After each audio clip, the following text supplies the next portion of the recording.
달아난 청해진 해운 유병헌 회장 부자에 대해 검찰이 현상금까지 내걸었지만 아직 행적을 찾지 못하고 있습니다. 이번 주 안에 유 회장을 찾지 못할 경우 추적이 장기화될 것이라는 우려도 커지고 있습니다. 네, 인천지검 특별수사팀에 나가는 취재기자 연결하겠습니다. 권준기 기자. 네, 인천지방검찰청입니다. 네, 현상금까지 걸렸는데요. 제보가 들어오고 있다고요? 그렇습니다. 오전에 수사팀 관계자하고 통화를 해봤는데요. 어제 유병헌 회장에 대한 현상금이 내걸린 이후로 제보 또 신고가 잇따르고 있다 이렇게 얘기를 하고 있습니다.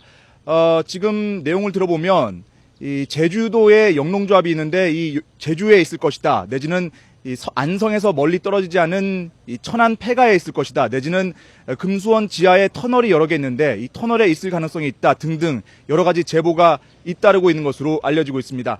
하지만 검찰은 이 가운데서도 이 신빙성이 있는 제보를 추려서 이 확인 작업을 지금 벌이고 있습니다. 그러면은 이 유 회장이 어디에 있는지 전혀 모르는 상태가 아니고 지금 수사망을 조금씩 좁혀가는 상황이라고 보면 될까요? 네, 사실 이 검찰에서는 이 유병헌 회장에 대한 이 소재를 알고 있는지 사실 내색을 하지 않고 있습니다.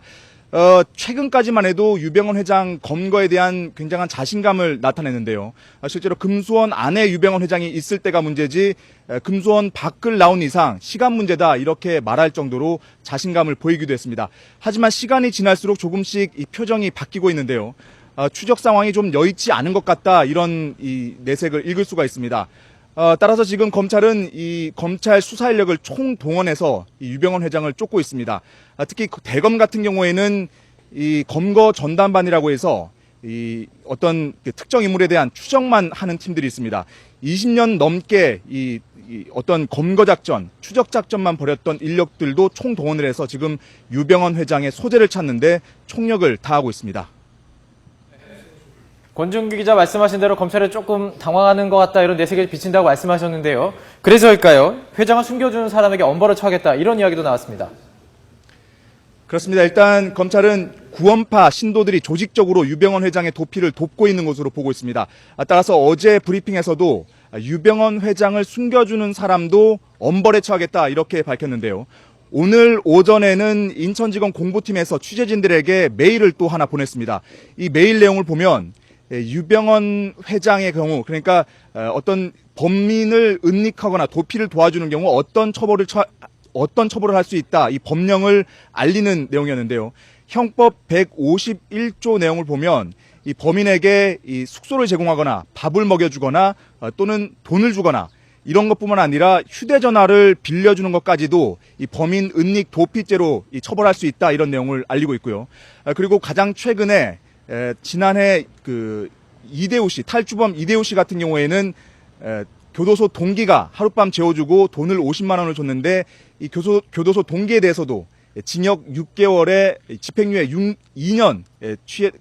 2년의 처벌을 했다는 사실도 사례로 들어서 설명을 했습니다. 하지만 또 반대로 생각을 해보면은 유병헌 회장의 소재를 가장 잘 알고 있는 사람이 바로 구원파 내부에 있는 사람일 가능성도 높지 않습니까? 그렇습니다. 앞서 말씀드린 대로 이 검찰은 유병헌 회장의 도피를 구원파 내부에서 조직적으로 돕고 있는 것으로 보고 있습니다.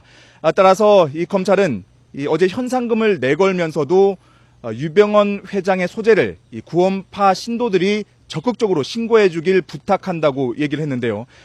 구원파 신도였다가 탈퇴한 사람들 내지는 유병헌 회장과는 좀 반대편에 있는 그 반대파들 그리고 유병헌 회장 측에 있지만 조금 느슨한 사람들을 설득해서 유병헌 회장이 지금 숨어 있을 만한 곳을 적극적으로 좀 알려달라 이렇게 설득을 하고 있는 것으로 알려지고 있습니다. 네. 자, 지난번 구인장 또 압수수색 과정에서 빈손으로 돌아오면서 8개 박스는 챙겨오지 않았습니까? 혐의점도 찾아야 될 것이고 유 회장의 행적도 찾아야 될 것 같은데 이 압수물 분석에서 좀 단서는 나오고 있습니까? 네, 지금 현재 압수물 분석 작업이 진행 중입니다. 금수원 내부에 유병헌 회장이 기거하던 곳이 교회로도 쓰이는 강당의 2층이었는데 이 2층에서 여러 가지 서류, 물건들 가져나왔다고 검찰은 설명하고 있습니다. 또 하나 결정적인 게 유병헌 회장이 마지막까지 은신을 했던 곳이 금수원 뒷산 너머에 있는 비밀별장인데 이 비밀별장 CCTV도 확보를 해서 유병헌 회장의 가장 최근 인상착의 그리고 향후에 어디로 도망을 갔을지 이걸 파악하는 데 지금 주력을 하고 있습니다.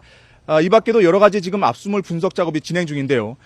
유병헌 회장의 범죄 혐의를 입증할 만한 특히 재산 은닉과 관련된 자료들은 국세청으로 넘겨서 지금 수사 협조를 하고 있는 것으로 알려지고 있습니다. 네, 지금 뭐 추적이 점점 더 장기화되지 않을까 우려되는 상황인데 검찰 수사에 허점이 있다는 지적 계속해서 나오고 있죠. 그렇습니다. 무엇보다도 유병헌 회장의 신병 확보 시점이 적절했냐는 겁니다. 이미 한 달 전부터 유병헌 회장에 대한 수사가 진행이 됐고 그리고 그 이후로 유 회장의 측근들을 속속 구속을 시켰습니다. 그러니까 유 회장 입장에서는 이제 이쯤 되면 내가 잡혀갈 차례겠구나 이렇게 생각을 할 수 있을 여지를 충분히 준 뒤에 금수원에 대한 강제 진입을 검토를 했던 겁니다. 또 한 가지는 이 검찰이 실제로 금수원에 대한 진입을 시기를 저울질하던 시기에 구원파 측에서는 이 과거 오대양 사건과 구원파는 무관하다는 점을 검찰에 확인해달라, 공식 통보를 해달라 이렇게 요청을 했는데 이렇게 했던 시기가 사실 며칠이 흘렀습니다. 그러니까 이 시기를 유병헌 회장이 도망치는 어떤 시간을 벌었던 이런 시기로 삼지 않았느냐 이런 지금 추측도 나오고 있는 상황입니다. 게다가 검찰은 이미 지난 주말 예배 때 유병헌 회장이 이 혼란스러운 틈을 타서 신도의 차를 타고 나올 것이라는 첩보를 입수했다고 얘기를 했는데 그럼에도 불구하고 사실 예측을 했음에도 불구하고 눈뜨고 당했다 이런 지적들도 지금 나오고 있습니다. 네, 좀 시선을 이제 유병헌 회장의 아들로 좀 돌려보죠. 체포영장이 발부됐는데요. 지금 추적 작업이 이루어지고 있습니다. 어디까지 진행이 됐을까요?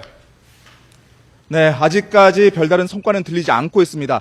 오늘 새롭게 들리는 얘기는 최근 검찰에서 이 프랑스에 있는 장녀 섬나 씨의 소재지를 확인했다, 거주지를 확인했다고 밝혔는데 여기를 확인을 해봤더니 이미 섬나 씨는 사라진 상태였다, 도주를 했다 이렇게 확인을 했습니다.